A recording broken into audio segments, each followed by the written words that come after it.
आपने पन्नाधाय का नाम सुना होगा। तो पन्नाधाय कुंवर सिंह की मां नहीं थी, सगी मां नहीं थी, जन्म नहीं दी थी उनको, लेकिन कुंवर सिंह का लालन पालन पन्नाधाय के द्वारा हुआ, इसलिए पन्ना को धाय मां का दर्जा दिया गया। तो यही चीज यहां है। प्रिय मित्रों, आज हम लोग कक्षा 12 जीव विज्ञान से सरोगेट माता के बारे में पढ़ेंगे कि सरोगेट माता क्या होती है, जिसे हम धात्रेय माता कहते हैं। माता का नाम तो आपने सुना ही, लेकिन सरोगेट माता किसे कहते हैं, इस पर बात हमको करनी है आज।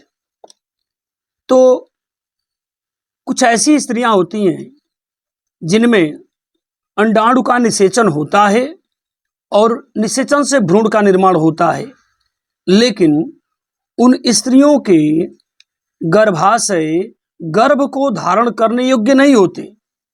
ध्यान देंगे इस बात को।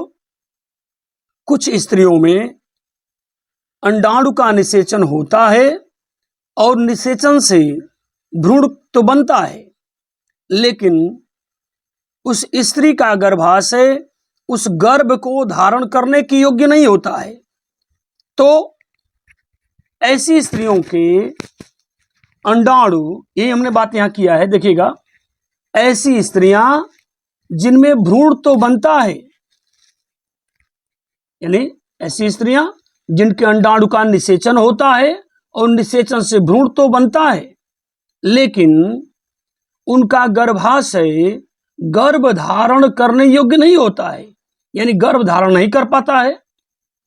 तो ऐसी स्त्री के अंडाणु और उसके पति के शुक्राणु का कृत्रिम निषेचन कराया जाता है। तो कह रहा है कि यह ऐसी स्त्री है जिसके अंडाणु का निषेचन हो रहा है और निषेचन से भ्रूण तो बन रहा है, लेकिन भ्रूण उसके गर्भाशय में रोपित नहीं हो पा रहा है, यानी गर्भाशय में कोई गड़बड़ी है जिसके कारण उसका जो भ्रूण है वो गर्भाशय में रोपित नहीं हो पा रहा है। तो ऐसी स्त्री के अंडाणु और उसके पति के शुक्राणु का कृत्रिम निषेचन कराया जाता है। जैसे हमने ट्यूब बेबी पढ़ा है, तो ऐसी स्थिति है, यानी स्त्री के अंडाणु और उसके पति के शुक्राणु का कृत्रिम विधि से निषेचन कराया जाता है और तथा भ्रूण निषेचन कराया गया तो भ्रूण बना, और इस भ्रूण को जो 32 कोश की अवस्था में पहुंच गया, जैसा कि आपने सुना है, जानकारी आपको है कि जो भ्रूण का रोपण होता है गर्भाशय में, वो 32 कोश की अवस्था में होता है, जिसको हम ब्लास्टुला अवस्था कहते हैं।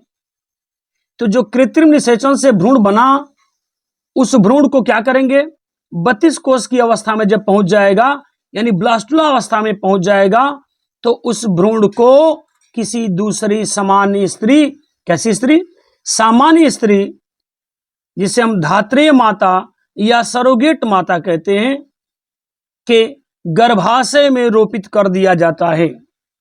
यानी भ्रूण को तैयार किया गया कृत्रिम निषेचन विधि से, और जब वह भ्रूण 32 कोश की अवस्था में हो गया, यानी ब्लास्टुला अवस्था में हो गया, तो उस भ्रूण को किसी दूसरी सामान्य स्त्री के गर्भाशय में रोपित कर दिया जाता है।